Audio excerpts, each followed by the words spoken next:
আসসালামু আলাইকুম। হালকেনস্টাইন HSC academic যুক্তিবিদ্যা প্রথম পত্র কোর্সে আপনাদের সকলকে স্বাগত। আজকে আমাদের আলোচনার বিষয় হচ্ছে আরোহ অনুমান এবং আরোহ অনুমানের যে ভিত্তি আছে সেটা। অর্থাৎ আমরা আজকে আরোহ অনুমানটা কিভাবে হয়, আরোহ অনুমানের যে ভিত্তিগুলা সেই ভিত্তিগুলো আসলে কি কি সেগুলো সম্পর্কে এই অধ্যায়ে একটু ডিটেলে জানার চেষ্টা করব। আমরা ইতিপূর্বে আরোহ অনুমান এবং অবরোহ অনুমান সম্পর্কে অলরেডি অনেকটা ডিটেলে জেনেছি। তো আজকে আমরা আরোহ অনুমানের যে ভিত্তিগুলা সেগুলো সম্পর্কে যদি একটু দেখি তাহলে দেখব অনুমানকে আমরা আসলে দুই ভাগে ভাগ করেছি। কি কি সেগুলো? একটা হচ্ছে আরোহ অনুমান আর একটা কি অবরোহ অনুমান। আরোহ অনুমানে আমরা বিশেষ বিশেষ ব্যক্তি বা বস্তুর ধারণার উপর ভিত্তি করে একটা সার্বিক বাক্যকে সিদ্ধান্ত রূপে অনুমান করি। অর্থাৎ আরোহের বৈশিষ্ট্য কি বিশেষ থেকে সার্বিকে যাওয়া হচ্ছে আরোহের বৈশিষ্ট্য। কি কি আবার দেখো, বিশেষ বিশেষ ব্যক্তি বা বস্তুর ধারণার উপর ভিত্তি করে সার্বিক বাক্যকে সিদ্ধান্ত রূপে অনুমান করি। অর্থাৎ আমরা আরোহ অনুমানে বিশেষ থেকে সার্বিকে যাই। এই হচ্ছে আরোহ অনুমানের মেইন বৈশিষ্ট্য। সুতরাং সিদ্ধান্তটি সবসময় আশ্রয় বাক্য থেকে বেশি ব্যাপক হবে। অর্থাৎ বিশেষ মানে কি অল্প কিছু কিছু, আর সার্বিক মানে কি সবটা বা মানে ব্যক্তির দিক থেকে এটা হচ্ছে কি তোমার বিশাল, ঠিক আছে। এই জন্য এটা বলছে সিদ্ধান্তটা সবসময় আশ্রয় বাক্য থেকে ব্যাপক হবে। তাহলে সিদ্ধান্ত কি হবে? আশ্রয় বাক্য থেকে বেশি ব্যাপক হবে। অনুমানের গতি এখানে ঊর্ধ্বমুখী, অর্থাৎ আমি যে অনুমানটা করতেছি সেটা আমার যে আশ্রয় বাক্যটা আছে সেখান থেকে উপরের দিকে যাবে, অর্থাৎ বিশেষ থেকে বা কিছু থেকে সার্বিকের দিকে গমন করবে। সেজন্য এটা কি অনুমানের গতিটা হচ্ছে এখানে ঊর্ধ্বমুখী। ওকে, এই অধ্যায়ে আমরা আরোহ অনুমানের প্রকৃতি এবং তার সাথে সংশ্লিষ্ট বিভিন্ন বিষয় নিয়ে আলোচনা করব। তো চলো আমরা শুরু করি আরোহ অনুমান নিয়ে। আচ্ছা, আরোহ অনুমানের ধারণাটা কি? আমরা এই বইয়ের পূর্ববর্তী অধ্যায়গুলোতে অবরোহ ও আরোহ অনুমানের মধ্যে পার্থক্য আলোচনা করেছি। অবরোহ অনুমানের প্রধান লক্ষ্যটা কি? যুক্তির আকারগত সত্যতা নিরূপণ করা। বস্তুগত সত্যতা নিয়ে এখানে বড় একটা মাথা ঘামানো হয় না। কোথায় বলো তো? অবরোহ অনুমানে। অবরোহ অনুমানের প্রধান লক্ষ্য হচ্ছে যুক্তির আকারগত যে সত্যতা সেটা নিরূপণ করা। এখানে তোমার যে বস্তুগত সত্যতা আছে সেটা নিয়ে খুব বেশি মাথা ঘামানো হয় না। অনুমানের নিয়মকানুনগুলো ঠিকমতো অনুসরণ করে এবং হচ্ছে সিদ্ধান্তটি আশ্রয় বাক্য থেকে অনিবার্যভাবে নিশ্চিত হলে অবরোহ অনুমানের একটি যুক্তিকে বৈধ বলে গণ্য করা হয়। তাহলে অবরোহ অনুমানকে বৈধ গণ্য করার উপায়টা কি কি বা যুক্তিগুলো কি কি? অনুমানের যে নিয়ম কানুনগুলো আছে সেগুলো হচ্ছে তোমার ঠিকঠাক মতো ফিট হতে হবে এবং সিদ্ধান্তটা আশ্রয় বাক্য থেকে অনিবার্যভাবে নিশ্চিত হবে। অর্থাৎ অবরোহ অনুমানে কি হয়? আমরা সার্বিক থেকে বিশেষে, অর্থাৎ মানে বেশি বড় একটা জায়গা থেকে কিছুতে গমন করি। ধরো একটা বিশাল পুকুর থেকে আমি এক বালতি পানি নিলাম, সেটা হচ্ছে কি ওই এক বালতি পানিটা হচ্ছে আমার অবরোহ অনুমান। কিন্তু আমি যদি ওই এক বালতি পানির আকার বা হচ্ছে তোমার কালার বা ওই সমস্ত কোনো কিছু থেকে দেখে নিশ্চিত হতে পারি যেটা পুকুর থেকে এসেছে, তখন আমরা সেটাকে বলবো আরোহ অনুমান। তাহলে অবরোহ কি? বিশাল থেকে কিছুতে বা বিস্তৃত একটা অংশ থেকে কিছু অংশ বা তোমার বিশেষ অংশে গমন করা। সার্বিক থেকে বিশেষে গমন হচ্ছে অবরোহের বৈশিষ্ট্য, আর আরোহের বৈশিষ্ট্য হচ্ছে ঠিক উল্টাটা, অর্থাৎ আমরা কিছু থেকে বিশেষে গমন করব। ওকে, তাহলে দেখো আমরা দেখেছি যে একটি যুক্তি আকারগতভাবে সত্য হলে তা সবসময় বস্তুগতভাবে সত্য নাও হতে পারে। কিরকম? সকল মানুষ হয় মরণশীল, সকল ছাত্র হয় মানুষ, সকল ছাত্র হয় মরণশীল। অবরোহ অনুমানের এই যুক্তিটিতে সংশ্লিষ্ট অনুমানের নিয়ম কানুন সঠিকভাবে পালন করা হয়েছে, তাই যুক্তিটি আকারগতভাবে সত্য। আবার যুক্তিটিতে ব্যবহৃত আশ্রয় বাক্যগুলো এবং তাদের থেকে অনুমিত সিদ্ধান্তটির সাথে বাস্তব জগতের মিল বা সঙ্গতি আছে, তাই যুক্তিটি বস্তুগতভাবেও সত্য। কিন্তু এই যে তোমার হচ্ছে আমি বস্তুগতভাবে সত্য এবং আকারগতভাবে সত্য দুইটা জিনিসই পাইলাম এখানে, এই জিনিসটা সবসময় সমস্ত যুক্তি বাক্যের ক্ষেত্রে নাও হতে পারে। ব্যতিক্রম দেখি, দেখো আরেকটা যুক্তি যদি আমরা দেখি, সকল মানুষ হয় ধনী, সকল ভিক্ষুক হয় মানুষ। তাহলে আমি যদি এখন বলি সকল ভিক্ষুক হয় ধনী, ঠিক আছে, এখানে মানুষটা হচ্ছে তোমার কমন চলে যাবে, অর্থাৎ মধ্যপদ, এই দুটোকে বাদ দিয়ে আমি যদি হচ্ছে সকল ভিক্ষুকের সাথে ধনীর যে তোমার সংশ্লিষ্টতা ওটাকে যদি তোমার সিদ্ধান্তে প্রকাশ করি বা সিদ্ধান্তে প্রমাণ করার চেষ্টা করি, তাহলে কি সেটা সত্য হবে? দেখো অবরোহ অনুমানের এই যুক্তিতে নিয়ম কানুন যেগুলো সেগুলো ঠিকঠাক মতোই অনুসরণ করা হয়েছে। ওকে, তার মানে এটা হচ্ছে তোমার আকারগতভাবে সত্য, অর্থাৎ নিয়ম কানুন যদি ঠিকঠাক মতো ফলো করা হয় তাহলে সেটাকে আমরা বলতে পারি কি আকারগতভাবে সত্য। কিন্তু এটা কি বস্তুগতভাবে সত্য? ভিক্ষুকরা কি ধনী হয়? দেখো এর প্রথমে আশ্রয় বাক্য সকল মানুষ হয় ধনী, বস্তুগতভাবে মিথ্যা। সকল মানুষ কি আসলে ধনী? আমরা সবাই কি ধনী? আমরা সবাই কিন্তু ধনী না, ঠিক আছে। তাহলে প্রথম যে আশ্রয় বাক্য সেটা সকল মানুষ হয় ধনী, এটা বস্তুগতভাবে মিথ্যা হওয়ার কারণে এখান থেকে যে অনুমিত সিদ্ধান্তটা এসেছে সেটা হবে কি মিথ্যা হবে। এই দেখো ফলে এর থেকে অনুমিত সিদ্ধান্ত সকল ভিক্ষুক হয় ধনী বস্তুগতভাবে মিথ্যা হয়েছে। সুতরাং দেখা যাচ্ছে যে একটা যুক্তির আকারগত সত্যতা নির্ভর করে অনুমানের নিয়ম কানুন যথাযথভাবে পালন করার উপর, আর বস্তুগত সত্যতা নির্ভর করে আশ্রয় বাক্যগুলোর বাস্তব সত্যতার উপর। সত্যতা এক ও অখণ্ড। আকারগত সত্যতা ও বস্তুগত সত্যতা একই সত্যতার দুটি ভিন্ন দিক মাত্র। তাই যে কোনো একটি যুক্তিকে যথার্থ হতে হলে তাকে অবশ্যই কি হতে হবে?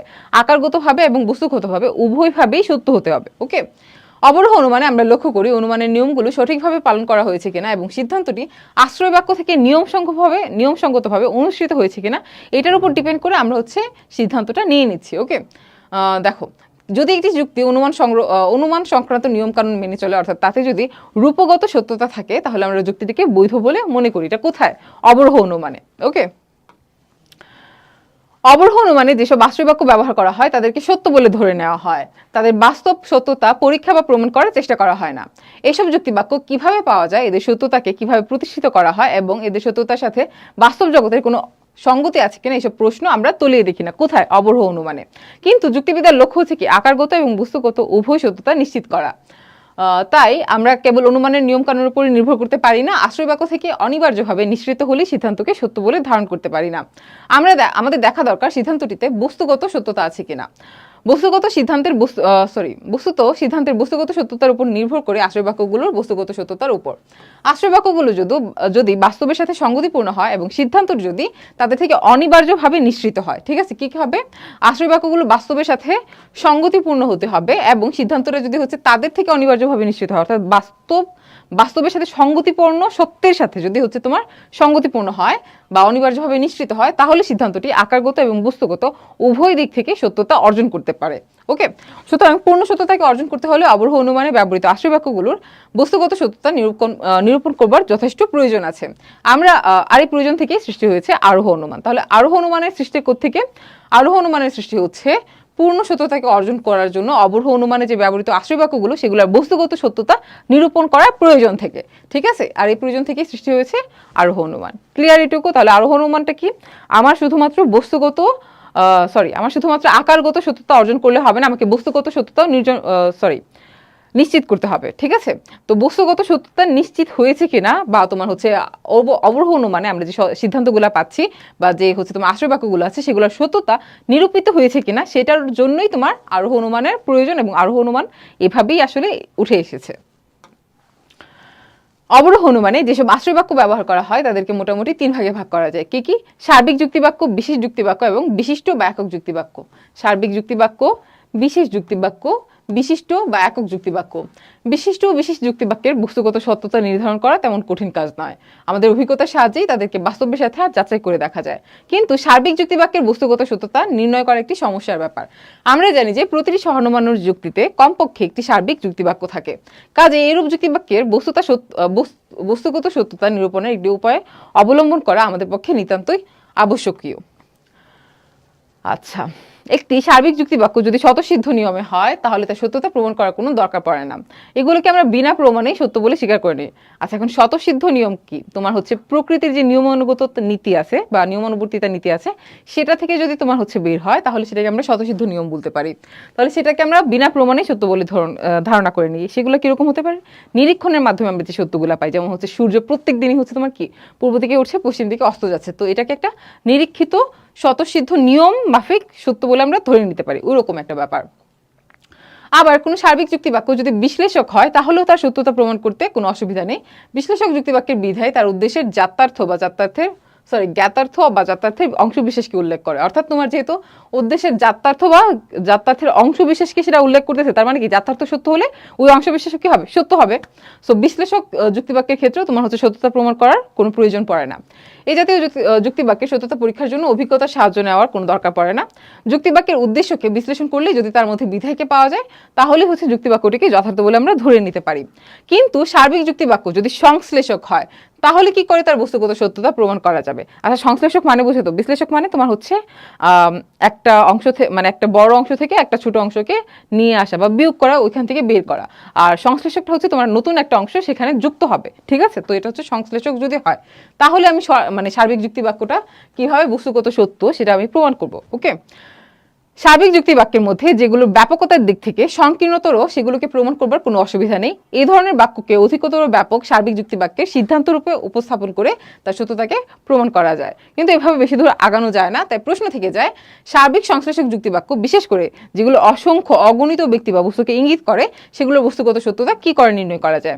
এই প্রশ্নের উত্তরে বলা যায় যে একমাত্র আরোহ অনুমানের সাহায্যে সার্বিক যুক্তিবাক্যকে সিদ্ধান্ত রূপে স্থাপন করা হয়। অবরোহ অনুমানে যেসব সার্বিক যুক্তি বাক্যকে সত্য বলে ধরে নেওয়া হয়, আরোহ অনুমানে তাদের বস্তুগত সত্যতাকে প্রমাণ করা হয়। অর্থাৎ অবরোহ অনুমানে আমি যেটাকে মানে যে আশ্রয় বাক্যগুলোকে বা যে সার্বিক যুক্তি বাক্যগুলোকে সত্য বলে ধরে নিচ্ছি, আরোহ অনুমানে সেটাই হচ্ছে আমার কি প্রমাণের বিষয়। ওকে, সেটাকে আমাকে আগে প্রমাণ করতে হবে। সুতরাং আমরা দেখতে পাচ্ছি যে আরোহের সমস্যা হচ্ছে সার্বিক সংশ্লেষক যুক্তি বাক্যের বস্তুগত সত্যতা নিরূপণ করা। ঠিক আছে, তাহলে দেখো এই যে সার্বিক সংশ্লেষক যুক্তি বাক্যের বস্তুগত সত্যতা নির্ণয় করা হচ্ছে তোমার আরোহের কাজ বা আরোহের সমস্যা। এই সত্যতা নিরূপণ করতে যেয়ে আমাদেরকে বাস্তব অভিজ্ঞতার উপর নির্ভর করতে হয়। আমাদের অভিজ্ঞতা খুবই সীমিত। একটি সার্বিক যুক্তি বাক্যের অন্তর্গত সবগুলো বিশেষ দৃষ্টান্ত পরীক্ষা করা কখনোই কি হবে না, সম্ভব হবে না। তাই বিশেষ করে কয়েকটি ঘটনার অভিজ্ঞতার উপর নির্ভর করে আমাদের সার্বিক যুক্তি বাক্য স্থাপন করতে হয়। কয়েকটি বিশিষ্ট বস্তু বা ঘটনা পরীক্ষা করে সার্বিক সত্য প্রকাশ করাকে আমরা বলি সার্বিকীকরণ। তাহলে সার্বিকীকরণ কি? কয়েকটি বিশিষ্ট বস্তু বা ঘটনা পরীক্ষা করে কোনো সার্বিক সত্য প্রতিষ্ঠা করাটাই হচ্ছে সার্বিকীকরণ। আবার বলছি, কয়েকটি বিশিষ্ট বস্তু বা ঘটনা পরীক্ষা করে কোনো সার্বিক সত্য প্রতিষ্ঠা করাকে আমরা বলতেছি সার্বিকীকরণ। পরিসংখ্যানের স্যাম্পল নিয়ে পপুলেশনের মান বের করার মতো একটা বিষয়। ওকে, আমরা কয়েকটা ঘটনা পরীক্ষা করে ওই ঘটনার রিলেটেড যে সমস্ত বিষয় আছে সেগুলোর জন্য ওই ঘটনার থেকে পরীক্ষিত যে মানটা আমরা পেলাম সেই মানটাকে ওই যে হচ্ছে বাকি যেগুলো আছে অর্থাৎ ওই ঘটনা মানে ওইগুলোর সাথে সংশ্লিষ্ট বা ওই রকম বা ওই ধরনের সেগুলোর উপর ওই মানটাকে বা ওই ফলাফলটাকে আমরা ইমপ্লিমেন্ট করি। ফলে আমরা হচ্ছে এই জিনিসটাকে একটা সার্বিক সত্য হিসেবে প্রতিষ্ঠা করতে পারি এবং এটাকে বলতেছি আমরা সার্বিকীকরণ। ওকে, আরোহের প্রধান সমস্যা হলো কোন যুক্তিতে বা কোন শর্তে আমরা বিশেষ বিশেষ অভিজ্ঞতার জ্ঞান থেকে সমষ্টির জ্ঞানে পদার্পণ করতে পারি তা নির্ণয় করা। ঠিক আছে, অনেক সময় আমরা লক্ষ্য করি যে কোনো ক্ষেত্রে বহু সংখ্যক বিশেষ দৃষ্টান্ত পরীক্ষা করেও সার্বিক যুক্তিবাক্য প্রতিষ্ঠা করা যাচ্ছে না। আবার কোনো ক্ষেত্রে একটি বা দুটি দৃষ্টান্ত সতর্কতার সাথে পরীক্ষা করে নিশ্চয়তার সাথে সার্বিক সিদ্ধান্তে উপনীত হওয়া যায়। যুক্তিবিদ মিল আরোহের সমস্যা সম্বন্ধে একটি সুস্পষ্ট ইঙ্গিত দিয়েছেন। আরোহের সমস্যা হলো কোন শর্তে এবং কোন অবস্থায় এবং কেমন করে বিশিষ্ট ঘটনার অভিজ্ঞতার উপর ভিত্তি করে সার্বিক সংশ্লেষক যুক্তিবাক্য স্থাপন করা যায় তা নির্ণয় করতে পারা। আচ্ছা, আরোহ অনুমানে আমরা কিছু সংখ্যক বিশিষ্ট দৃষ্টান্ত পর্যবেক্ষণ করে একটি সার্বিক সিদ্ধান্ত অনুমান করি। এখানে আমরা কিছু থেকে সামগ্রী নিরীক্ষিত থেকে অনিরীক্ষিত ঘটনায় বিশেষ থেকে সার্বিক বাক্যে পদার্পণ করি। এখানে মুষ্টিমেয় বিশেষ দৃষ্টান্ত পরীক্ষা করে বিরাট একটি লম্ফ দিয়ে একবারে সমজাতীয় সমুদ্র দৃষ্টান্ত সম্বন্ধে একটি সার্বিক সিদ্ধান্ত অনুমান করা হয়। এই যে তোমার লম্ফটার কথা বললো, এটাকে বলতে হচ্ছে আরোহমূলক উল্লম্ফন। ওকে, আমরা এটা নিয়ে আগে পড়েছি, আমরা এটা নিয়ে এখানেও হয়তো কিছুটা পড়াশোনা করব। এখানে আশ্রয়বাক্য থেকে সিদ্ধান্তের ব্যবধান ও দূরত্ব অনেক বেশি। তাই প্রশ্ন জাগে মাত্র কিছু সংখ্যক দৃষ্টান্ত পরীক্ষা করে আমরা কিভাবে সমগ্র দৃষ্টান্ত সম্বন্ধে কোনো বক্তব্য প্রকাশ করতে পারি। যুক্তিবিদেরা মনে করেন যে আশ্রয়বাক্য থেকে সিদ্ধান্তে গমনের পূর্বে বিজ্ঞানের দুটি প্রতিষ্ঠিত নিয়ম যথা প্রকৃতির নিয়মানুবর্তিতা নীতি ও কার্যকর নিয়মের উপর নির্ভর করলে আশ্রয়বাক্য সিদ্ধান্তের মধ্যে যে বিরাট ব্যবধানটা আছে সেটাকে অতিক্রম করে সিদ্ধান্ত পৌঁছানো সম্ভব হতে পারে। তাহলে দেখো, যুক্তিবিদেরা কি মনে করেন? আশ্রয়বাক্য থেকে সিদ্ধান্তে গমনের পূর্বে বিজ্ঞানের দুটি প্রতিষ্ঠিত নিয়ম। কি কি প্রতিষ্ঠিত নিয়ম? একটা হচ্ছে প্রকৃতির নিয়মানুবর্তিতা নীতি, অর্থাৎ প্রকৃতি যে নিয়মে সবসময় তার কাজগুলো করে আসছে বা যে নিয়মে সবসময় ওই ধরনের কাজগুলো হয়ে আসছে ওই নিয়ম বা প্রকৃতির নিয়মানুবর্তিতা নীতি, এবং কার্যকারণ নিয়মের উপর নির্ভর করলে, অর্থাৎ কার্যকারণ নিয়মটা কি? কাজের কারণ কি এবং কারণের কার্য কি, ওইটা নিয়ে আমরা অলরেডি আগের অধ্যায়গুলোতে বেশ ডিটেলে আলোচনা করেছি। তো কার্যকারণ নিয়ম সম্পর্কে আমি খুব বেশি ডিটেলে এখন যাব না। অর্থাৎ তোমার কাজের কারণটা প্রমাণ করা বা হচ্ছে তোমার কারণের কাজটা কি হবে বা তোমার একটা কার্য ঘটার পিছনে কারণটা কি সেটা বের করাটাই হচ্ছে কি তোমার কার্যকরণ নিয়ম। ওকে, এই দুইটা নিয়মের উপর যদি আমরা নির্ভর করি তাহলে আমরা হচ্ছে আশ্রয়বাক্য সিদ্ধান্তের মধ্যে যে বিরাট ব্যবধানটা অর্থাৎ আরোহমূলক উল্লম্ফন যেটার জন্য প্রয়োজন সেটাকে আমরা গ্যাপটাকে হচ্ছে তোমার অতিক্রম করে এবং হচ্ছে তোমার যে সিদ্ধান্ত আছে সেই সিদ্ধান্তে চলে যেতে পারি। ওকে, এই হচ্ছে তোমার আরোহ অনুমানের মোটামুটি একটা র্যাপ আপ ধারণা। আচ্ছা, এখন প্রকৃতির নিয়মানুবর্তিতা নীতি কি? প্রকৃতির নিয়মানুবর্তিতা নীতি অনুসারে প্রকৃতি একইরূপ পরিস্থিতিতে সবসময় একই রকম আচরণ করে। এটাই হচ্ছে কি তোমার প্রকৃতির নিয়মানুবর্তিতা নীতি। কি হলো এটা?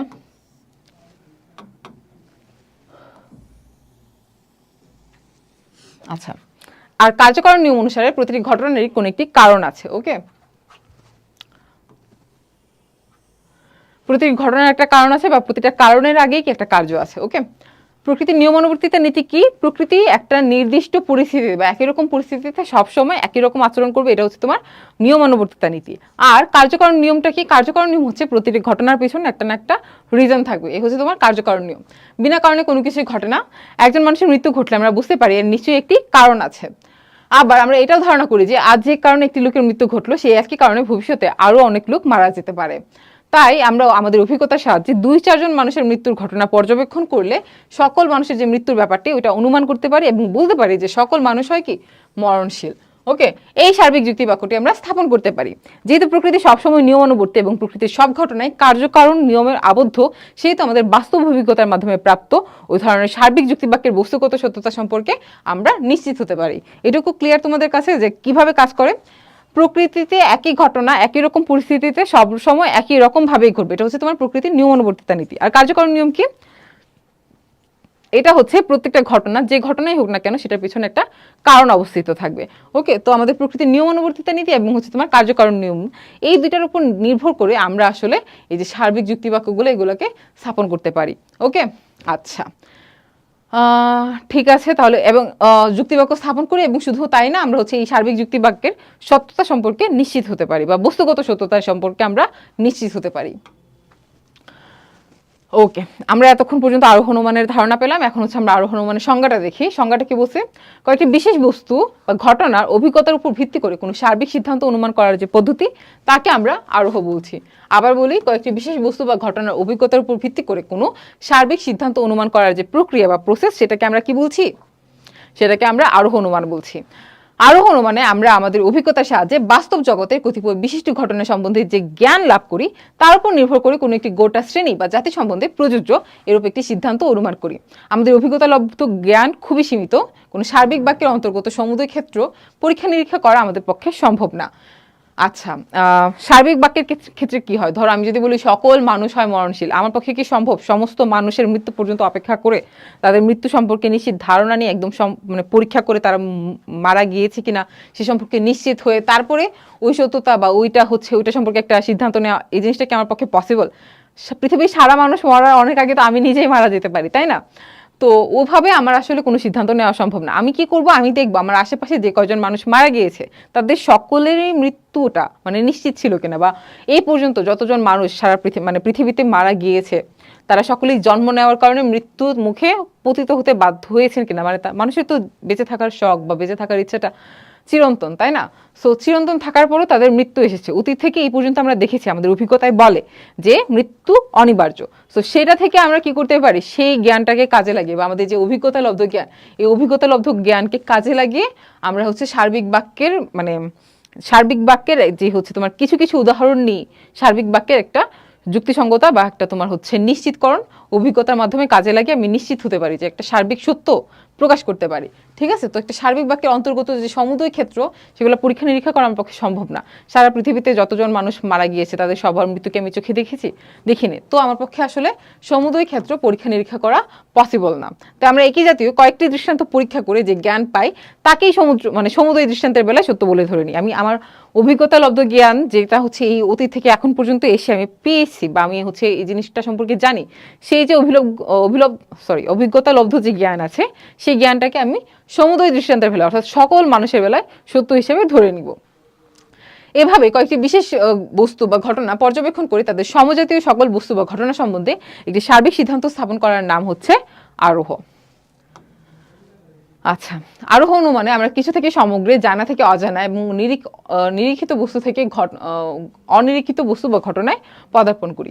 অনুমানের গতি এখানে ঊর্ধ্বমুখী, কেননা এরূপ অনুমানে আশ্রয় বাক্যগুলো বিশিষ্ট যুক্তি বাক্য এবং সিদ্ধান্তগুলো হচ্ছে সার্বিক যুক্তি বাক্য। কেন ঊর্ধ্বমুখী? তোমাকে যদি প্রশ্ন করে যে অনুমানের গতি এখানে ঊর্ধ্বমুখী কেন, এই ধরনের সিম্পল কোয়েশ্চেন যদিও খুব বেশি আসার চান্স কম, এবং আসলে প্রথম অধ্যায় বা দ্বিতীয় অধ্যায় সেগুলো থেকে আসার কথা। অর্থাৎ তোমরা হচ্ছে ফার্স্ট টার্ম বা তোমাদের প্রথম সাময়িক পরীক্ষাগুলো যেগুলো আনসার করেছো বা যে অধ্যায়গুলো পড়েছো কভার করেছো সেগুলোর মধ্যে আসার কথা। শেষের দিক থেকে একটু ক্রিটিক্যাল কোয়েশ্চেন আসে, তোমাকে হচ্ছে নমুনা দিয়ে থাকবে, সেখান থেকে তুমি হচ্ছে যুক্তি বাক্যের নিয়ম অনুসারে বিশ্লেষণ করবে। ওই জিনিসগুলো তোমার কাছ থেকে বেশি এক্সপেক্ট করা হয়। তো যাই হোক, যেটা বলছিলাম সেটা হচ্ছে অনুমানের গতি এখানে ঊর্ধ্বমুখী কেন, এই প্রশ্ন যদি তোমাকে করা হয় তাহলে উত্তরটা কি হবে? আশ্রয় বাক্যগুলো হচ্ছে এই সমস্ত অনুমানে বিশিষ্ট এবং সিদ্ধান্তগুলো হয় সার্বিক, এই জন্য এটাকে আমরা বলতেছি অনুমানের গতি ঊর্ধ্বমুখী। অর্থাৎ আমরা কম জানা থেকে বেশি জানায় গমন করি, এই জন্য এটা কম থেকে বেশিতে যাওয়াটাকে আমরা ঊর্ধ্বমুখী গতি বলে অবহিত করেছি। আবার যদি বেশি থেকে কমে আসতাম তখন সেটাকে আমরা বলতাম নিম্নমুখী। সেটা কিসের বেলায় প্রযোজ্য? সেটা কিন্তু অবরোহ অনুমানের বেলায় সেই জ্ঞানটা বা হচ্ছে তোমার সেই গতিটা প্রযোজ্য। ওকে, আচ্ছা উদাহরণ দেখি আমরা, দেখো কামাল হয় মরণশীল, জামাল হয় মরণশীল, বিমল হয় মরণশীল, সালমা হয় মরণশীল। এই যে 4টা মানুষের উদাহরণ আমি পেলাম বা 4টা মানুষের দৃষ্টান্ত আমি পেলাম, সেখান থেকে আমি একটা, এগুলো হচ্ছে কি, এগুলো হচ্ছে তোমার বিশেষ বিশেষ উদাহরণ বা তোমার হচ্ছে বিশেষ ঘটনা। এই 4টা বিশেষ ঘটনাকে আমি হচ্ছে একীভূত করে কি পেলাম, পেলাম যে সকল মানুষ হয় মরণশীল। তাহলে সকল মানুষ সম্পর্কে অর্থাৎ বিশেষ থেকে আমি কি করলাম, সকলে, কিছু থেকে সকলে গমন করলাম। আমি কিছু মানুষের ডেটা জানি, কিছু মানুষের তথ্য জানি, সেখান থেকে সেম টাইপের সকলের ক্ষেত্রে আমি সেম যে ইয়াটা আছে, আমার ধারণাটা আছে বা সত্যটাকে আমি হচ্ছে তোমার ইমপ্লিমেন্ট করতে পারি বা সিদ্ধান্ত গ্রহণ করতে পারি। সহজ কথা বলে আশ্রয় বাক্য থেকে আমি সিদ্ধান্ত গ্রহণ করতে পারি। আচ্ছা দেখো, এখানে বলেছে কি, এক্ষেত্রে আমরা অভিজ্ঞতার সাহায্যে কামাল, জামাল প্রমুখ ব্যক্তি মানুষের মৃত্যু সম্বন্ধে প্রত্যক্ষ জ্ঞান লাভ করি। অবশ্য এই জ্ঞান খুবই সীমিত, মাত্র 4জন মানুষের কথা এখানে বলা হয়েছে, কারণ অতীত, বর্তমান ও ভবিষ্যতে সব মানুষের মৃত্যু সম্বন্ধে প্রত্যক্ষ জ্ঞান অর্জন করা কি আমাদের পক্ষে সম্ভব না। তবু আমরা প্রকৃতির নিয়মানুবর্তিতায় বিশ্বাস স্থাপন করে কতিপয় মানুষের মৃত্যুর অভিজ্ঞতার উপর নির্ভর করে মানব জাতির, মানে সমগ্র মানব জাতির মরণশীলতা সম্বন্ধে একটি সিদ্ধান্ত স্থাপন করতে পেরেছি বা স্থাপন করেছি। সো এই হচ্ছে আমার কিছু থেকে সকলে গমনের প্রক্রিয়া, যেটাকে আমি আরোহ বলছি। ওকে, আচ্ছা, যুক্তিবিদ্যার ইতিহাস ঘাটলে আরোহ অনুমান সম্বন্ধে যুক্তিবিদ্যার বিভিন্ন প্রদত্ত বিভিন্ন সংজ্ঞার সন্ধান পাওয়া যায়। নিম্নে কয়েকটা গুরুত্বপূর্ণ সংজ্ঞা উল্লেখ করা হলো, দেখো কি কি। আরোহ হচ্ছে মনের সেই প্রক্রিয়া যার সাহায্যে আমরা অনুমান করি যে যাকে আমরা বিশেষ বিশেষ সত্য বলে জানি তা সব ক্ষেত্রে সত্য হবে, যাতে কিছু নিরূপণযোগ্য বিষয়ে পূর্ববর্তী ক্ষেত্রের সাথে মিল থাকে। এটা হচ্ছে তোমার যুক্তিবিদ মিল এই সংজ্ঞাটা প্রদান করেছেন আরোহ অনুমান সম্বন্ধে। আরো হলো বিশেষ থেকে সার্বিক অথবা কম ব্যাপক থেকে বেশি ব্যাপক বাক্যের একটি ন্যায়সঙ্গত অনুমান। এটা বলেছেন যুক্তিবিদ ফলার। ঘটনাবলী নিরীক্ষণের মাধ্যমে একটি সার্বিক যুক্তিবাক্য পৌঁছানোকেই আরোহ বলে, এটা বলেছেন যুক্তিবিদ ব্যান। আরোহ বলতে আমরা বুঝি এমন একটি অনুমান যেখানে প্রকৃতির নিয়মানুবর্তিতায় বিশ্বাস স্থাপন করে পর্যবেক্ষণের উপর নির্ভর করে আমরা সার্বিক সংশ্লেষক যুক্তিবাক্যে প্রদার্পণ করি।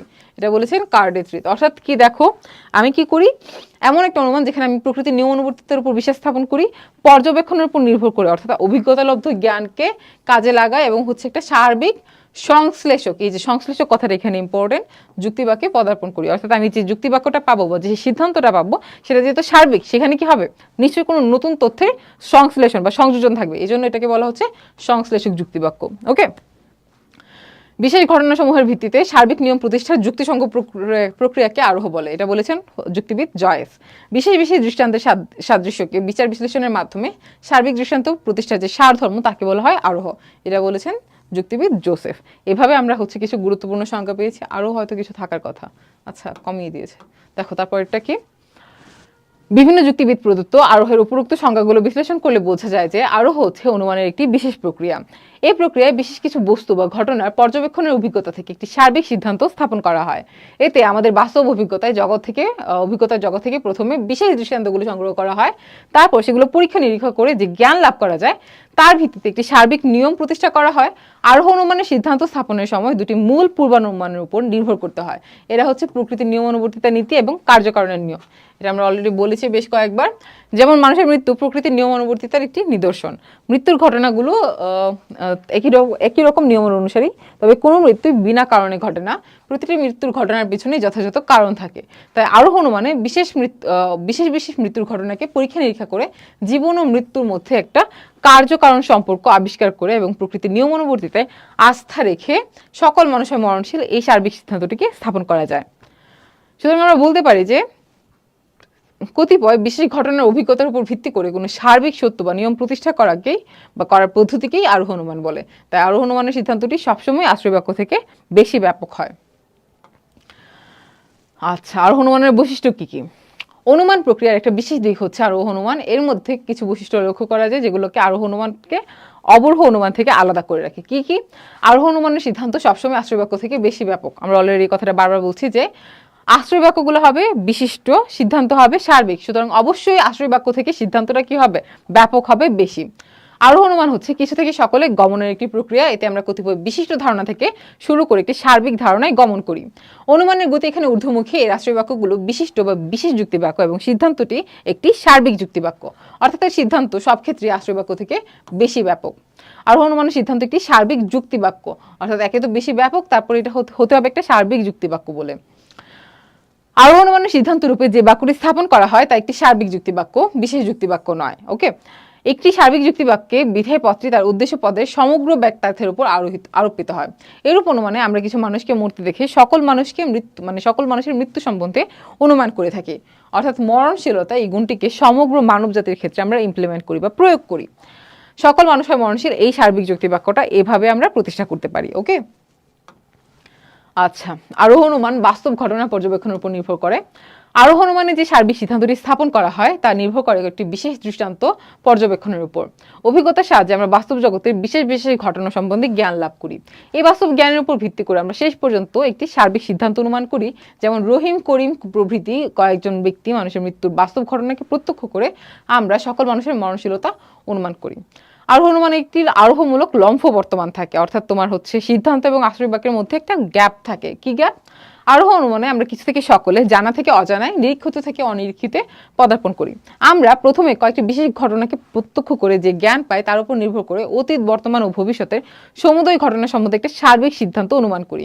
এভাবে কতিপয় জানা ঘটনাকে ভিত্তি করে অজানা ঘটনায় যাওয়া, বিশেষ থেকে সার্বিক এবং কম ব্যাপক থেকে বেশি ব্যাপকে গমন করার যে বেশি ব্যাপক সিদ্ধান্তে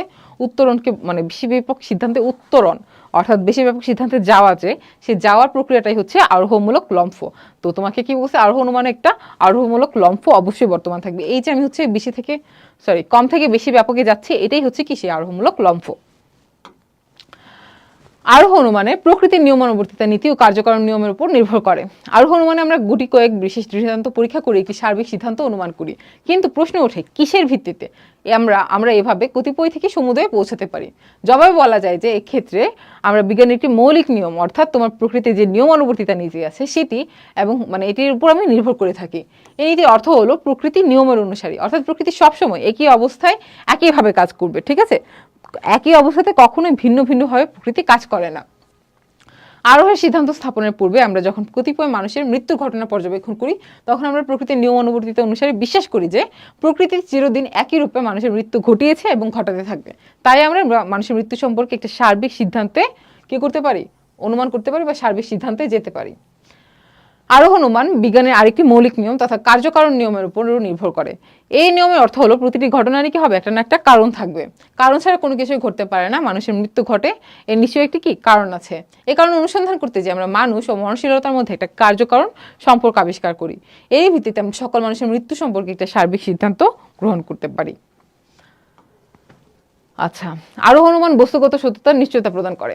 আরোহ অনুমানে আমরা বাস্তব অভিজ্ঞতা থেকে অনুমানের আশ্রয়বাক্য সংগ্রহ করি এবং তারই ভিত্তিতে সিদ্ধান্ত অনুমান করি। এর আশ্রয়বাক্যগুলো বস্তুগতভাবে সত্য বলে এর সিদ্ধান্তও কি হবে? বস্তুগত সত্যতার দাবি রাখে। অবরোহ অনুমানের মতো আরোহ অনুমানের নিজস্ব তেমন কোনো নিয়ম কারণ নেই, তবে বিজ্ঞানের দুটি প্রতিষ্ঠিত নিয়ম যথা প্রকৃতির নিয়মানুবর্তিতা নীতি ও কার্যকারণ নিয়মের উপর আরোহ অনুমানের নির্ভরতা আছে বলে এবং এর আশ্রয়বাক্যগুলো বাস্তব অভিজ্ঞতা থেকে সংগৃহীত হয় বলে এরূপ অনুমানকে আকারগত এবং বস্তুগত উভয় দিক দিয়ে সত্য বলে নিশ্চিত করা যায়। ওকে, তো এই হচ্ছে তো আমার আরোহ অনুমানের যে বৈশিষ্ট্যগুলা সেগুলা। তো আরোহ অনুমানের যে বিভিন্ন স্তর আছে সে সম্পর্কে আমরা একটু দেখি, চলো। আরোহ অনুমানের প্রধান লক্ষ্য কি? ঘটনাবলী যেগুলো আছে সেগুলোর মধ্যে কার্যকারণ সম্পর্ক নির্ণয় করে বিশেষ থেকে সার্বিক উত্তরণ করা, এটা হচ্ছে কি আরোহ অনুমানের প্রধান লক্ষ্য। কার্যকারণ সম্পর্ক নির্ণয় করার অর্থ হচ্ছে কোনো জানা কার্যের কারণ আবিষ্কার করা অথবা কোনো জানা কারণের কার্য আবিষ্কার করা। এটা দুই দিক থেকেই সিমultaneously ট্রু। কি দেখো, কোনো জানা কার্যের কারণ আবিষ্কার করা অথবা কোনো জানা কারণের কার্য আবিষ্কার করা। কিন্তু আমরা জানি যে প্রাকৃতিক বস্তু ঘটনাবলী খুবই জটিল, এদের একটির মধ্যে অন্যটি মিলেমিশে ঘটে বা অবস্থান করে, কাজে কার্যকারণ সম্পর্ক নির্ণয় করা খুবই কষ্টসাধ্য ব্যাপার। সুনিয়ন্ত্রিত পদ্ধতি অনুসরণ করে একটি দীর্ঘ পথ অতিক্রম করতে পারলে এ ব্যাপারে সফলতা অর্জন করা যায়। যুক্তিবিদরা তাই আরোহ অনুমানের পদ্ধতির ক্ষেত্রে কিছু স্তর বা ধাপের নির্দেশ দিয়েছে। সেগুলো কি কি দেখো। সংজ্ঞা, কার্যকারণ সম্পর্ক নির্ণয়ের উদ্দেশ্যে আমরা যে বিষয়টিকে বেছে নিই প্রথমেই তার একটা সংজ্ঞা দিয়ে দেওয়া দরকার, অর্থাৎ তার সম্পর্কে আমাদের একটা সুস্পষ্ট ধারণাকে ক্লিয়ার করে দেওয়া, সুস্পষ্ট ধারণা নিজেদেরই থাকা দরকার, যাতে অন্যান্য বিষয়ের সাথে তাকে আমরা গুলিয়ে না ফেলি, তালগোল পাকিয়ে না ফেলি। কোনো বিষয় সম্বন্ধে সুস্পষ্ট ধারণা লাভের জন্য বিজ্ঞানী সংজ্ঞা দেওয়ানকে উৎকৃষ্ট পন্থা হিসেবে বিবেচনা করা হয়। যেমন আমরা যদি ম্যালেরিয়া রোগের কারণ আবিষ্কার করতে চাই, তাহলে প্রথমেই এই রোগটি কি এবং এর মধ্যে কি কি লক্ষণ আছে সেই জিনিসগুলো আমাদেরকে কি করতে হবে? বলতে হবে বা ডিসক্রাইব, এটা তোমাদের ভালো করে জেনে নিতে হবে, তাই না? ওকে, যাতে আমরা হচ্ছে মানে কেন এটা জেনে নিতে হবে, যাতে হচ্ছে ম্যালেরিয়া বাদে অন্যান্য যে রোগীরা আছে বা অন্যান্য যে বৈশিষ্ট্যগুলো আছে, ম্যালেরিয়া ছাড়া অন্যান্য রোগের যে বৈশিষ্ট্যগুলো আছে সেগুলো সম্পর্কে আমাদের মাথা ঘামাতে না হয়। আমরা যদি ম্যালেরিয়া সম্পর্কে বা ম্যালেরিয়া রোগের কারণ আবিষ্কার করতে চাই, তাহলে শুধু ম্যালেরিয়ার সংজ্ঞাগুলো বা ম্যালেরিয়ার লক্ষণগুলো জেনে ম্যালেরিয়ার রোগীদের নিয়ে আমাদের কি করতে হবে, অনুসন্ধান করতে হবে। সেজন্য আমাদের কি করতে হবে, ম্যালেরিয়া রোগের সংজ্ঞাটা আগেই দিয়ে দিতে হবে। ওকে, অর্থাৎ ম্যালেরিয়া রোগের কারণ আবিষ্কার করার পূর্বে এর একটা সংজ্ঞা নির্ণয় করা দরকার। তো আমাদের আরোহ অনুমানের প্রথম স্তরটা হচ্ছে কি, সংজ্ঞা প্রদান স্তর। পর্যবেক্ষণ ও বিশ্লেষণ, এরপরে আসে নির্বাচিত বিষয়ের উপর পর্যবেক্ষণ। পর্যবেক্ষণের অর্থ হলো সুনিয়ন্ত্রিত বা উদ্দেশ্যমূলক প্রত্যক্ষণ। নিরীক্ষণ ও পরীক্ষণ উভয়ই পর্যবেক্ষণের অন্তর্ভুক্ত। পর্যবেক্ষণের সাহায্যে আমরা নির্বাচিত বিষয়টি উপস্থিত এরূপ কিছু কিছু দৃষ্টান্তের সংস্পর্শে আসি, তাদের উপর অনুসন্ধান কাজ চালাই, নির্বাচিত ঘটনার পারিপার্শ্বিক অবস্থা, তার আগের এবং পরের ঘটনা প্রবাহ লক্ষ্য করি। তবে ঘটনাবলী প্রকৃতিতে খুবই জটিল অবস্থায় থাকে, তাই কাজের সুবিধার্থে জটিল ঘটনাকে সরল অংশসমূহে ভাগ করে তোমার হচ্ছে তাদের মধ্যে কোনটি প্রয়োজনীয় আর কোনটি অত প্রয়োজনীয় না, অপ্রয়োজনীয় তা নির্ধারণ করা দরকার। একেই বলে বিশ্লেষণ। ওকে, তাহলে বিশ্লেষণ কি? যেহেতু ঘটনাবলী প্রকৃতিতে খুবই জটিল অবস্থায় থাকে, এই জন্য আমাদের হচ্ছে তোমার পর্যবেক্ষণের যে কাজের সুবিধার্থে ঘটনাকে সরল অংশে ভাগ করে নিয়ে সেখান থেকে কোনটা প্রয়োজনীয় আর কোনটা অপ্রয়োজনীয় তা নির্ণয় করার যে হচ্ছে প্রসেসটা, তাকে আমরা বলছি বিশ্লেষণ। তোমাকে যদি প্রশ্ন করে বিশ্লেষণ কাকে বলে, তখন তোমার আনসার হচ্ছে এই স্তরে আমরা ম্যালেরিয়া রোগের আক্রান্ত বিভিন্ন রোগীকে পর্যবেক্ষণ করি। এই রোগের সাথে যুক্ত বিভিন্ন পারিপার্শ্বিক অবস্থায় অগ্রবর্তী অনুবর্তী ঘটনাসমূহের প্রতি দৃষ্টি নিক্ষেপ করি এবং রোগটির সাথে মশার কামড়, জলাভূমি, বন জঙ্গল, পচা নর্দমা, রোগীর বয়স, কুঅভ্যাস, নেশা, খাদ্য ইত্যাদি ইত্যাদি বিষয়ের যে যোগাযোগ আছে সেগুলোকে আমরা হচ্ছে লক্ষ্য করি। অর্থাৎ আমরা এখন কোনটা এই রোগের জন্য প্রয়োজনীয়, কোনটা অপ্রয়োজনীয়, এই জিনিসগুলো নিরূপণ করবো। অর্থাৎ আমি এখন এই বিষয়টি বিশ্লেষণ করব। ঠিক আছে, তো পর্যবেক্ষণ ও বিশ্লেষণ হচ্ছে আমাদের আরোহ অনুমানের দ্বিতীয় স্তর। ওকে, অপনয়ন। আচ্ছা, এই যে আমি হচ্ছে বিশ্লেষণ করলাম, বিশ্লেষণ করে দেখলাম যে কোনটা প্রয়োজন কোনটা অপ্রয়োজন সেটা আমি নির্ণয় করলাম। এখন যেটা অপ্রয়োজনীয় সেটা কি করতে হবে, এলিমিনেট করে দিতে হবে। সো এই এলিমিনেট বা অপনয়ন হচ্ছে তোমার সেই আরোহ অনুমানের তৃতীয় স্তর। কি দেখো, এটা আমরা একটু এক্সপ্লেনেশনটা দেখি এখানে কি আছে। এরপর আসে কি, অপনয়ন। নিরীক্ষিত বিষয়াদি সবগুলো নির্বাচিত ঘটনাটি ঘটার পক্ষে প্রয়োজনীয় নয়। এর মধ্যে কোনটা নির্বাচিত ঘটনার সাথে সবসময় উপস্থিত আর কোনটা মাঝে মাঝে উপস্থিত। এর মধ্যে প্রথম প্রকারের বিষয়গুলো হচ্ছে অপরিবর্তনীয় ও আবশ্যকীয় বিষয় এবং দ্বিতীয় প্রকারের বিষয়গুলো হচ্ছে আকস্মিক ও অবান্তর বিষয়।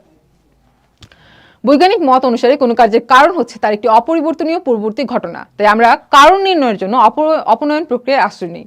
অর্থাৎ আমরা নিরীক্ষিত বিষয়গুলোর মধ্যে থেকে অবান্তর বা আকস্মিক বিষয়গুলোকে বাদ দিয়ে যে প্রয়োজনীয় বিষয়গুলো সেগুলোর উপরই ফোকাস করি বা আমাদের দৃষ্টি নিবদ্ধ করি। যুক্তিবিদ ব্যাকন পরিবেশ পরিবর্তনের মাধ্যমে অপনয়ন কার্যকে নির্ভুল করে তোলার নির্দেশ দিয়েছেন। তার মতে নির্বাচিত ঘটনাকে পরিবর্তিত পরিবেশের মধ্যে পরীক্ষা করলে প্রয়োজনীয় ও অপ্রয়োজনীয় বিষয়গুলো নির্ভরতার সাথে বেছে বেছে ফেলে দেওয়া যায়। ম্যালেরিয়া রোগের ক্ষেত্রে আমরা লক্ষ্য করি যে নিরীক্ষিত বিষয়গুলোর মধ্যে মশার কামড়, জলাভূমি, বনজঙ্গল, পচা নর্দমা ইত্যাদি বিষয়টি রোগীটির সাথে সবসময় কি হয়, উপস্থিত থাকে। অর্থাৎ এই সমস্ত জায়গাতেই কি হয়, ম্যালেরিয়া রোগবাহী যে মশাটা আছে সেই মশাটা উপস্থিত থাকে। আর বাকিগুলো কোন সময় উপস্থিত, কোন সময় অনুপস্থিত। কাজে অপনয়ন প্রক্রিয়ার সাহায্যে আমরা এইসব অবান্তর বিষয়গুলোকে আমাদের অনুসন্ধান থেকে বাদ দিয়ে দিতে পারি। প্রকল্প প্রণয়ন। এবার হচ্ছে প্রকল্প প্রণয়নের পালা। এটা হচ্ছে তোমার একটা হাইপোথিসিস দাঁড় করানো, যেটা আসলে কেন হয়েছে। ওকে, নির্বাচিত ঘটনার পক্ষে প্রয়োজনীয় এরূপ বিষয়গুলোর মধ্য থেকে আমরা যে কোনো একটিকে নির্বাচিত করার পর নির্বাচিত ঘটনার কারণ বলে আন্দাজ করি এবং অন্যগুলোকে আপাতত দূরে সরিয়ে রাখি। এরূপ সাময়িক যে আন্দাজ করা, এই সাময়িক আন্দাজ করাটাকে বলা হচ্ছে প্রকল্প প্রণয়ন। তাহলে প্রকল্প প্রণয়ন কি, আমি হচ্ছে একটা বিভিন্নভাবে বিষয়টিকে পরীক্ষা করার জন্য একটা সাময়িক যে আন্দাজ করি বা একটা নির্বাচিত ঘটনাটির কারণ হিসেবে আন্দাজ করে নিই, সেই সাময়িক যে আন্দাজটা সেটাকে বলতেছি কি, প্রকল্প প্রণয়ন। কারণ আবিষ্কারের ক্ষেত্রে প্রকল্প প্রণয়নের ভূমিকা খুবই গুরুত্বপূর্ণ। যেমন ম্যালেরিয়া রোগের সাথে যেসব বিষয়কে সবসময় উপস্থিত থাকতে দেখা যাচ্ছে, তাদের মধ্যে যে কোনো একটি রোগের কারণ হতে পারে। এরূপ অবস্থায় আমরা বিষয়গুলোর মধ্য থেকে যে কোনো একটিকে, অর্থাৎ মশার কামড়কে ম্যালেরিয়া রোগের কারণ বলে আন্দাজ করি।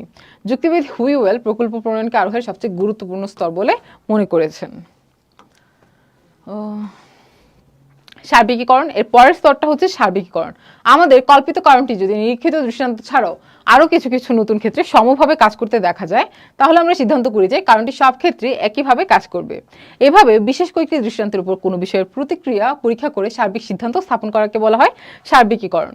আমরা বিভিন্ন ক্ষেত্রে মশার কামড় থেকে ম্যালেরিয়া রোগ সংঘটিত হতে দেখি এবং এর থেকে সিদ্ধান্ত করি যে সকল ক্ষেত্রে মশার কামড় হচ্ছে ম্যালেরিয়া রোগের কারণ।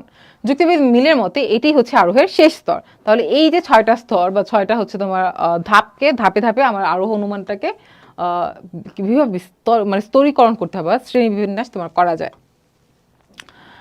আচ্ছা, এখন হচ্ছে আমাদের যে সার্বিক যে হচ্ছে সিদ্ধান্তটা আছে, সেই সিদ্ধান্তটা যথার্থ কিনা সেই জন্য আমাকে কি করতে হবে, পরীক্ষামূলক সমর্থন আদায় করতে হবে। দেখো আমাদের প্রতিষ্ঠিত সার্বিক সিদ্ধান্তটি যথার্থ হলো কিনা, এর সাথে প্রতিটি বিশিষ্ট ঘটনাকে ব্যাখ্যা করা সম্ভব কিনা তা নিরূপণ করার জন্য সিদ্ধান্তটিকে পরীক্ষামূলকভাবে সমর্থন করা দরকার। যুক্তিবিদ ফাওলার বলেন, সমর্থন কোনো নতুন প্রমাণ নয়, এটা হলো এক প্রমাণ দিয়ে অন্য প্রমাণকে যাচাই করা। সমর্থন দুই প্রকার হতে পারে, প্রত্যক্ষ ও পরোক্ষ সমর্থন। প্রত্যক্ষ সমর্থনে আমরা বাস্তব ঘটনাবলী দিয়ে সিদ্ধান্তটিকে যাচাই করি, আর পরোক্ষ সমর্থনে অবরোহ পদ্ধতির সাহায্যে সার্বিক সিদ্ধান্তটিকে বিশেষ ঘটনার ক্ষেত্রে প্রয়োগ করে সেটি কার্যকরী হচ্ছে কিনা তা লক্ষ্য করি, অথবা সিদ্ধান্তটি থেকে আরেকটি ধারণা অনুমান করে তাকে বাস্তবের সাথে মিলিয়ে দেখি। যদি কার্যকরী হয় বা বাস্তবের সাথে মিলে যায়, তাহলে সিদ্ধান্তটি সমর্থিত হয়েছে বলে মনে করি। মশার কামড়কে ম্যালেরিয়া রোগের কারণ হিসেবে গ্রহণ করবার পর একে পরীক্ষামূলকভাবে সমর্থন করা দরকার। এই সমর্থন দুভাবে হতে পারে। আমরা যদি দেখি যে বাস্তব জগতে যাদের মশায় কামড়াচ্ছে তারাই এই রোগে ভুগছে, তাহলে সিদ্ধান্তটি প্রত্যক্ষভাবে সমর্থিত হবে। আবার যারা মশারি ব্যবহার করছে, অর্থাৎ যাদের মশায় কামড়াতে পারছে না তারাই এই রোগে ভুগছে না, তাহলে সিদ্ধান্তটি কি হবে, পরোক্ষভাবে সমর্থিত হবে। ওকে, যুক্তিবিদ জেমসের মতে আরোহের সবচেয়ে প্রয়োজনীয় স্তর হচ্ছে পরীক্ষামূলক সমর্থন। ওকে, আরোহ অনুমানের বিভিন্ন ধাপের আপেক্ষিক গুরুত্বটা একটু আলোচনা করি আমরা। আরোহ অনুমানের বিভিন্ন স্তর বা ধাপের আপেক্ষিক গুরুত্ব সম্বন্ধে যুক্তিবিদদের মধ্যে মত পার্থক্য রয়েছে। তারা সবাই স্তরগুলো সংখ্যা সম্বন্ধেও একমত নন। যুক্তিবিদ ব্যাকন আরোহ পদ্ধতির বিভিন্ন ধাপের মধ্যে বিশ্লেষণ ও অপনয়নের উপর সর্বাধিক গুরুত্ব আরোপ করেছেন। তার মতে আরোহের সাফল্য নির্ভর করে বিশ্লেষণ ও পরিবেশ পরিবর্তনের মাধ্যমে, অবান্তর বিষয়গুলো অপনয়নের উপর। অনুসন্ধান কাজ চালানোর সময় অপ্রয়োজনীয় অবান্তর বিষয়গুলোকে সঠিকভাবে অপনয়ন করতে না পারলে আমাদের পক্ষে সফলতার সাথে প্রকৃত কারণ খুঁজে বের করা সম্ভব হয়ে ওঠে না। অপরদিকে যুক্তিবিদ হুইওয়েল প্রকল্প প্রণয়নের উপর সবিশেষ গুরুত্ব অর্পণ করেছেন। তার মতে আরোহ অনুমান ঘটনা সংযোজন ছাড়া আর কিছুই নয়। আরোহ অনুমানের সাফল্য নির্ভর করে নিরীক্ষিত ঘটনাগুলিকে একত্রীকরণ করে কারণ সম্বন্ধে যথাযথভাবে একটি প্রকল্প প্রণয়নের উপর। তিনি মনে করেন প্রকল্প প্রণয়নের পর আরোহ অনুমানের আর কিছুই বাকি থাকে না। প্রকল্প প্রণয়ন আর সিদ্ধান্ত স্থাপন আসলে একই কথা। আবার যুক্তিবিদ মিল আরোহের বিভিন্ন ধাপগুলোর মধ্যে সামান্যীকরণের উপর বেশি গুরুত্ব দিয়েছেন। তার মতে আরোহ অনুমানের মূল উদ্দেশ্য হচ্ছে বিশেষ বিশেষ ঘটনা পর্যবেক্ষণ করে একটা সার্বিক সিদ্ধান্ত স্থাপন করা। এটা কি সামান্যীকরণ হবে নাকি সার্বিকীকরণ হবে? এটা সম্ভবত সার্বিকীকরণ, ঠিক আছে। তো এই ওয়ার্ডটা নিয়ে তোমরা একটু হচ্ছে দেখিও, আমি হচ্ছে বইটাতে দেখি তোমাদের পরবর্তী ক্লাসে বা এটা হচ্ছে তোমাদের ঠিক করে দিব, কমেন্টে জানিয়ে দিব। ওকে ওকে সো বিশেষ বিশেষ ঘটনা পর্যবেক্ষণ করে একটা সার্বিক সিদ্ধান্ত স্থাপন করা, এ ব্যাপারে প্রকল্প প্রণয়নে তেমন কোনো প্রয়োজনীয়তা নেই। বিশেষ দৃষ্টান্ত পরীক্ষা করে আরোহ অনুমান একবারই সার্বিক সিদ্ধান্ত স্থাপন করা যায়। তিনি মনে করেন যে সামান্যীকরণ হচ্ছে আরোহ পদ্ধতির শেষ স্তর। আচ্ছা, সার্বিকীকরণটাকেও সামান্যীকরণ বলা যেতে পারে, ঠিক আছে। এই ওয়ার্ডটা নিয়ে আমার একটু কনফিউশন আছে। সম্ভবত সার্বিকীকরণ আর সামান্যীকরণ একই ধরনের মিনিং বোঝায়, কিন্তু সামান্যীকরণ বলতে সেমই হওয়ার কথা। সার্বিকীকরণ যেহেতু তোমার সবকিছুর উপরে নিয়ে আসে, তো এটাকে সামান্যীকরণও বলা যেতে পারে, কিন্তু আমরা বইয়ে যেহেতু সার্বিকীকরণ পড়েছি এর আগে, তো সার্বিকীকরণ সামান্যীকরণের মধ্যে তোমরা আসলে কনফিউজ হয়ে যেও না। এটা আসলে সার্বিকীকরণ বলতে যা বোঝায় তাকেই বোঝাচ্ছে বা ইঙ্গিত করছে। ওকে, তাহলে সামান্যীকরণই হচ্ছে আরোহ পদ্ধতির শেষ স্তর। পুনরায় যুক্তিবিদ জ্যাবন্স আরোহ পদ্ধতির শেষ স্তর অর্থাৎ পরীক্ষামূলক সমর্থনের উপর অত্যধিক গুরুত্ব দিয়েছেন। তার মতে বৈজ্ঞানিক আরোহের সিদ্ধান্ত প্রত্যক্ষ বা পরোক্ষভাবে সমর্থিত না হলে তা কখনোই গ্রহণযোগ্য হতে পারে না। আরোহের মাধ্যমে প্রাপ্ত সিদ্ধান্তটি পরীক্ষামূলকভাবে সমর্থিত হওয়ার পরই তা একটি সার্বিক সত্যরূপে প্রতিষ্ঠা লাভ করে। সুতরাং পরীক্ষামূলক সমর্থন হচ্ছে আরোহের সর্বশেষ ও গুরুত্বপূর্ণ স্তর। উপরের মতবাদগুলো পরীক্ষা করলে বলা যায় যে আরোহ পদ্ধতির কোনো একটি স্তরে এককভাবে গুরুত্বপূর্ণ নয়। আরোহ অনুমানের সিদ্ধান্ত যে সার্বিক সত্য প্রতিষ্ঠা করবার চেষ্টা করা হয় তার সাফল্য নির্ভর করে সবগুলো পদ্ধতির যথাযথ প্রয়োগের উপর। সার্বিক সত্য প্রতিষ্ঠার ব্যাপারে পর্যবেক্ষণ, অপনয়ন, প্রকল্প প্রণয়ন, সামান্যীকরণ বা সার্বিকীকরণ, পরীক্ষামূলক সমর্থন কোনোটিকে উপেক্ষা করা সম্ভব না। এদের সবগুলি সমানভাবে গুরুত্বপূর্ণ। এদের একটিকে বাদ দিয়ে অন্যটিকে নিয়ে সফলতার সাথে লক্ষ্য অর্জন করা যায় না। আচ্ছা, আরোহের প্রয়োজনীয়তা সম্পর্কে আমরা একটু দেখি। আরোহ অনুমানে আমরা বিশেষ কয়েকটি দৃষ্টান্ত পরীক্ষা করে একটি সার্বিক ধারণায় উপনীত হয়। যুক্তিবিদদের মতে শুধুমাত্র সার্বিক ধারণা প্রতিষ্ঠার খাতিরে নয়, আমাদের বাস্তব জীবনে চলার পথেও আরোহ অনুমানের যথেষ্ট প্রয়োজনীয়তা আছে। কি কি প্রয়োজনীয়তা দেখো। প্রথমত, আরোহ অবরোহ অনুমানের সার্বিক আরোহ কি করে, অবরোহ অনুমানের যে সার্বিক যুক্তিবাক্য বা আশ্রয় বাক্যগুলো আছে সেগুলোকে সরবরাহ করে। অবরোহ অনুমানে আমরা সার্বিক যুক্তিবাক্য থেকে বিশেষ যুক্তিবাক্য অথবা বেশি ব্যাপক সার্বিক যুক্তিবাক্য থেকে কম ব্যাপক সার্বিক যুক্তিবাক্য অনুমান করি। অবরোহ অনুমানে যেসব সার্বিক যুক্তিবাক্য ব্যবহার করা হয় তাদেরকে সত্য বলে ধরে নেওয়া হয়, তাদের সত্যতাকে প্রমাণ করার কোনো চেষ্টা করা হয় না। আরোহ অনুমানের কাজই হচ্ছে কি এসব সার্বিক যুক্তিবাক্যের যে সত্যতাকে আবিষ্কার ও কি করা, প্রমাণ করা। তো এটাকে হচ্ছে আরোহ অনুমানের মাধ্যমে প্রথমে কি করা হয়, আবিষ্কার ও প্রমাণ করা হয়, তারপর অবরোহ অনুমানের জন্য সাপ্লাই করা হয় বা অবরোহ অনুমানের জন্য সরবরাহ করা হয়। অবরোহ অনুমানে ব্যবহৃত সার্বিক যুক্তি বাক্যগুলোর মধ্যে খুব কম সংখ্যক যুক্তিবাক্য স্বতঃসিদ্ধ সত্য হিসেবে স্বীকৃত। এদের অধিকাংশ যুক্তিবাক্যই আরোহ অনুমান কর্তৃক প্রতিষ্ঠিত হয়েছে। দ্বিতীয়ত, যুক্তিবিদ্যার উদ্দেশ্য হচ্ছে সত্যতাকে অর্জন করা। আমরা জানি যে সত্যতা দুই প্রকার, রূপগত এবং হচ্ছে তোমার বস্তুগত সত্যতা। কিন্তু আসলে সত্যতা এক অখণ্ড জিনিস। রূপগত বস্তুগত সত্যতা এর দুটি ভিন্ন দিক মাত্র, যার মধ্যে উভয় দিকই বর্তমান, সেটি হচ্ছে কি প্রকৃত সত্য। অবরোহ আমাদেরকে কেবল রূপগত সত্যতা দিতে পারে। বস্তুগত সত্যতা প্রতিষ্ঠিত করে পূর্ণ সত্যতাকে অর্জন করার জন্য আমাদেরকে অবশ্যই আরোহের দ্বারপ্রান্তে উপস্থিত হতে হয়। তৃতীয়ত, আরোহ বৈজ্ঞানিক আবিষ্কারের পথকে সুগম করে। বিজ্ঞান প্রয়োজনীয় ঘটনাবলী অনুসন্ধানের মাধ্যমে সাধারণ সত্য প্রতিষ্ঠার সময় আরোহ পদ্ধতি অনুসরণ করে। বৈজ্ঞানিকদের অনুসৃত পদ্ধতি হচ্ছে আরোহ পদ্ধতি। কোনো কার্যকারণ সম্পর্ক নির্ণয়ের জন্য বৈজ্ঞানিক গবেষণায় আরোহ পদ্ধতির বিভিন্ন স্তর যথা পর্যবেক্ষণ, প্রকল্প প্রণয়ন, সামান্যীকরণ ইত্যাদি অনুসরণ করা হয়। অর্থাৎ আরোহ বিজ্ঞান সাধনার পদ্ধতি সরবরাহ করে, বৈজ্ঞানিক আবিষ্কারের কাজকে সহজতর করে। চতুর্থত, আরোহ প্রকৃতির অন্তর্নিহিত ঐক্য শৃঙ্খলার বিষয়টি প্রকাশ করে। আপাত দৃষ্টিতে আমাদের মনে হয় যে প্রকৃতি অনিয়ম, বিশৃঙ্খলা ও আকস্মিকতায় ভরপুর, কিন্তু আরোহ পদ্ধতি অনুসরণ করে প্রকৃতির ঘটনাবলী পর্যবেক্ষণ করলে জানা যায় প্রকৃতি একটি নিয়মের রাজত্ব। এখানে প্রতিটি ঘটনাই কার্যকারণ নিয়মের অন্তর্ভুক্ত। এখানে বিনা কারণে কোনো কিছুই ঘটে না। প্রকৃতির আকস্মিকতার কোনো বালাই নেই। প্রকৃতি একই পরিস্থিতিতে সবসময় একই রূপ আচরণ করে। পঞ্চমত, আরোহ সার্বিক নিয়ম আবিষ্কার ও প্রমাণের মাধ্যমে আমাদেরকে ভবিষ্যৎ অনুসন্ধানের কাজে সহায়তা করে। আরোহ পদ্ধতির সাহায্যে একটি নিয়ম প্রতিষ্ঠা লাভের পর সেটি আবার ভবিষ্যৎ অনুসন্ধানের যাত্রাবিন্দু হিসেবে ব্যবহৃত হয় বা কাজ করে। ষষ্ঠত, আরোহ মানুষের মন থেকে অন্ধবিশ্বাস ও কুসংস্কার দূর করতে সাহায্য করে। মানুষ সমাজবদ্ধ জীব, তাই কিছু কিছু কুসংস্কার তাদের মনে দানা বেঁধে থাকে। আরোহ পদ্ধতির সাহায্যে বাস্তব ঘটনাবলী পর্যবেক্ষণ করবার সময় আমরা প্রকৃতির নিয়ম কানুন সম্বন্ধে অবহিত হই। প্রকৃতিতে ঘটনাবলী কিভাবে ঘটে সে সম্বন্ধে জ্ঞান লাভ করি। ফলে অলৌকিক অতি প্রকৃত ঘটনাবলী সম্বন্ধে আমাদের বিশ্বাসে ভাঙন ধরে। আমরা এগুলো থেকে মুক্তি লাভ করি। ওকে, আরোহের ভিত্তি ও প্রকারভেদগুলো আমরা একটু দেখি চলো। আরোহর প্রকারভেদ আলোচনার ক্ষেত্রে যুক্তিবিদ মিল কর্তৃক প্রদর্শিত প্রকারভেদই আমাদের জন্য অনুসরণীয়। তিনি আরোহ অনুমানকে দুভাগে ভাগ করেছেন, একটা হচ্ছে প্রকৃত আরোহ এবং আরেকটি হচ্ছে অপ্রকৃত আরোহ। মিলের মতে যেসব আরোহ প্রক্রিয়ার মধ্যে আরোহের মূল বৈশিষ্ট্য অর্থাৎ আরোহমূলক লম্ফ বর্তমান, তাদেরকে বলছে প্রকৃত আরোহ। আর যেসব আরোহ প্রক্রিয়া দেখতেই শুধু আরোহের মতো কিন্তু তাদের মধ্যে আরোহের মূল বৈশিষ্ট্য অনুপস্থিত, তাদেরকে অপ্রকৃত আরোহ বা তথাকথিত অসঙ্গত আরোহ বলে। মিলের পর প্রকৃত আরোহকে তিন ভাগ করেছেন, একটা হচ্ছে বৈজ্ঞানিক আরোহ, অবৈজ্ঞানিক আরোহ এবং আরেকটি সাদৃশ্যানুমান। আবার অপ্রকৃত আরোহকেও তিন ভাগে ভাগ করেছেন, পূর্ণাঙ্গ আরোহ, যুক্তিসাম্যমূলক আরোহ এবং ঘটনা সংযোজন বলে। সুতরাং আরোহ সর্বমোট 6 প্রকার: বৈজ্ঞানিক আরোহ, অবৈজ্ঞানিক আরোহ, সাদৃশ্যানুমান, পূর্ণাঙ্গ আরোহ, যুক্তিসাম্যমূলক আরোহ এবং ঘটনা সংযোজন। এই যে তোমার ছকের মাধ্যমে এই পুরো আরোহের বিষয়টাকে প্রকাশ করা হয়েছে। আচ্ছা, আরোহের ভিত্তি কি কি? আরোহের ভিত্তি বলতে আমরা যেসব প্রক্রিয়াকে বুঝি যাদের উপর দাঁড়া এক মিনিট।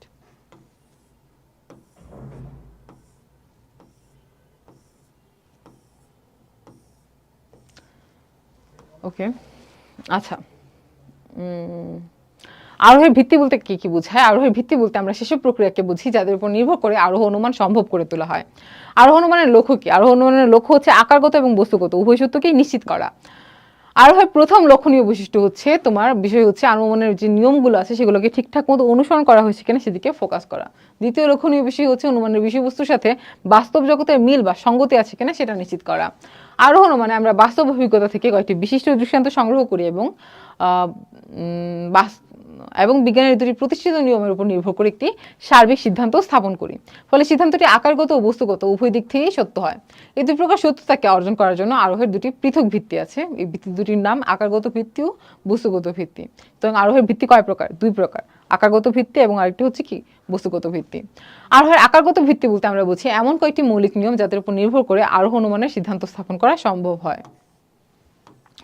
আর আরোহের বস্তুগত ভিত্তি বলতে আমরা বুঝি এমন কয়েকটা প্রক্রিয়া যারা হচ্ছে তোমার আরোহ অনুমান যে আশ্রয় বাক্যগুলো সরবরাহ করে এবং সিদ্ধান্তের বস্তুগত সত্যতার উপর নিশ্চয়তা দেয় বা নিশ্চয়তা প্রদান করে। আরোহের আকারগত ভিত্তি হলো প্রকৃতির নিয়ম অনুবর্তিতা নীতি ও কার্যকরণ নিয়ম। কেননা এই দুটি নিয়মকে অনুসরণ করে আরোহের সিদ্ধান্ত অনুমান করা হয়। আর আরোহের বস্তুগত ভিত্তি হলো নিরীক্ষণ ও পরীক্ষণ।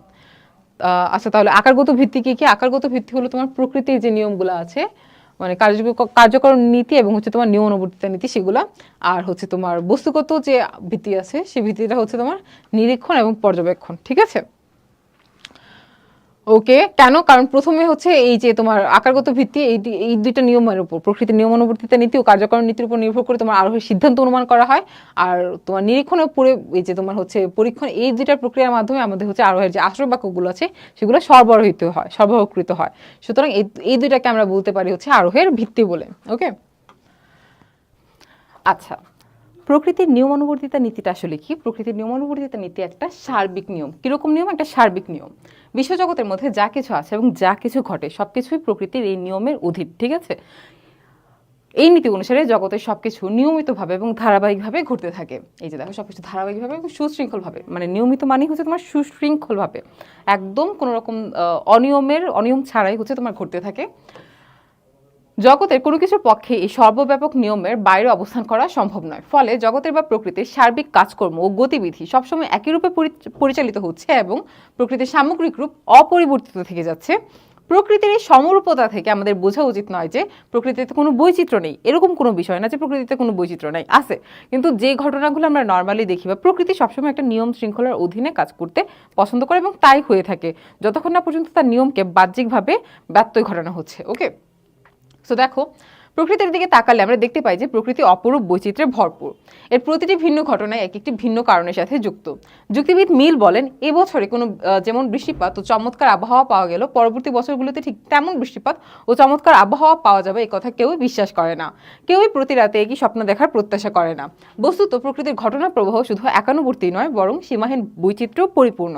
কিন্তু এই জিনিসগুলো যেমন ঘটে না বা ঘটার কথা মানুষ ভাবে না, তেমনই কি প্রত্যেকদিন সূর্য হচ্ছে তোমার পূর্ব দিক থেকে উদয় হবে এবং পশ্চিম দিকে অস্ত যাবে, এই নিয়মে কিন্তু ব্যত্যয় ঘটে নাই। ঠিক আছে, তার মানে প্রকৃতির নিয়মের ভিতরে আসলে অনেক ধরনের বৈচিত্র্য রয়েছে এবং সেই বৈচিত্র্যগুলোই আসলে প্রকৃতিকে খুবই বৈচিত্র্যপূর্ণ এবং সুন্দর করে তোলে। ওকে, কার্ভেথ রিড বলেন, বহুদিক দিয়েই প্রকৃতিতে নিয়মানুবর্তী বলে মনে হয় না। বস্তুসমূহের আকার, গঠন, বর্ণ ও অন্যান্য গুণের অন্তহীন তারতম্য রয়েছে। বায়ু আবহাওয়ার অনিশ্চয়তা প্রবাদ বাক্যে পরিণত হয়েছে। বাণিজ্য ও রাজনীতির উত্থান পতন বিস্ময়ে ভরপুর। প্রকৃতিতে নানা কারণে বা নানা ধরনের অস্বাভাবিক ঘটনা ঘটে থাকে, যেমন হচ্ছে ঘূর্ণিঝড়, ভূমিকম্প, তারপর হচ্ছে সামুদ্রিক জলোচ্ছ্বাস, অতিবৃষ্টি, অনাবৃষ্টি, দুর্ভিক্ষ, মহামারী ইত্যাদি। এসব দেখে দেখে আসলে মনে হয় না যে প্রকৃতিতে কোনো নিয়ম কারণ আছে বলে। ঠিক আছে, কিন্তু কি প্রকৃতিতে নিয়মের ব্যত্যয় কি খুব দেখতে পাই আমরা?